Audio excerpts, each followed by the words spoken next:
This is Reuters coming to you from the Ukrainian Investment Summit in central London. Well, in recent weeks, Russian and Ukrainian relations have really hit the headlines as the countries' hostile relations seem to have thawed, with Moscow even proposing a merger of Ukraine's economically important Naftogaz with Russian gas giant Gazprom. Well, to discuss the developing situation today is Viktor Maiko, his Ukraine's Deputy Foreign Affairs Minister.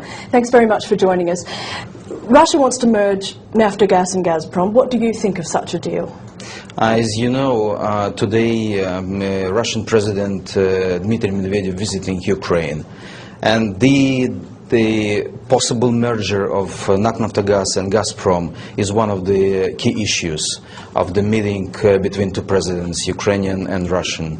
Our attitude or our assessment of this offer came from Russian side is very clear and transparent. So we wouldn't mind to discuss it. We wouldn't mind to discuss possible unification of the systems. But key issues are the following: so non-discriminatory, mutually beneficial approach, and of course we are not talking about commercial portion of Naftogaz into inside of Gazprom. So we are talking about combination like 50-50 ownership of two companies.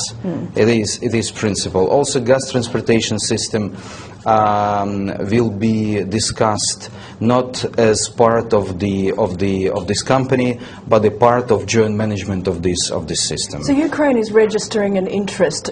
Are you confident that some deal could happen? Yes, pretty soon I expect deepening discussion. Experts from both sides have been working very hard, and very soon, maybe just weeks left before we get the decision. Are these renewed Russian relations influencing Ukraine's desire to join the EU? Can you have the best of both worlds, good Russian relations and EU support? It's very easy.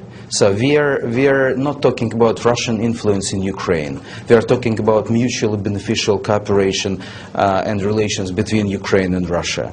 And from that point of view, there is no contradiction between Ukrainian Russian and Ukrainian EU relations. Is Ukrainian policy becoming pro-Russian though? No, not at all. It's not pro-Russian, it's pro-Ukrainian. Because we would like to find Ukrainian benefits from developing Ukrainian-Russian relations. And from my point of view, European Union as whole and European countries are very interested in stabilization in Ukrainian-Russian relations, because no one wants to repeat things which happened quite recently, a year, 2-3 years ago. So everyone in Europe, both politics and commercial sector, want to see stable, transparent and reliable relations between Ukraine and Russia. Another issue for Ukraine is the IMF deal. Do you expect any issues with getting a new IMF deal? Bearing in mind that bailout program was suspended last year. Two meetings took place this year, one in Kiev, one in Washington. Both meetings were very productive, and the Ukrainian delegation is headed by Vice Prime Minister Tygibka. And next meeting will soon take place in Kiev. When do you expect a resumption of the deal? Resumption is again, it will be done very soon, because both parties, Ukraine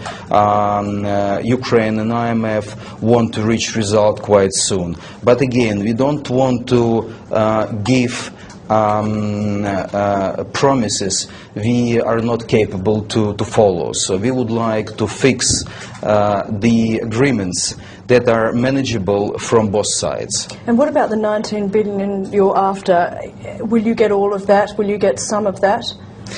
We prefer to get maybe not all of them, but biggest part of this. So that's it, and it's explainable because Ukraine presented sectors and directions of using and instruments of using these loans. How much are you looking for?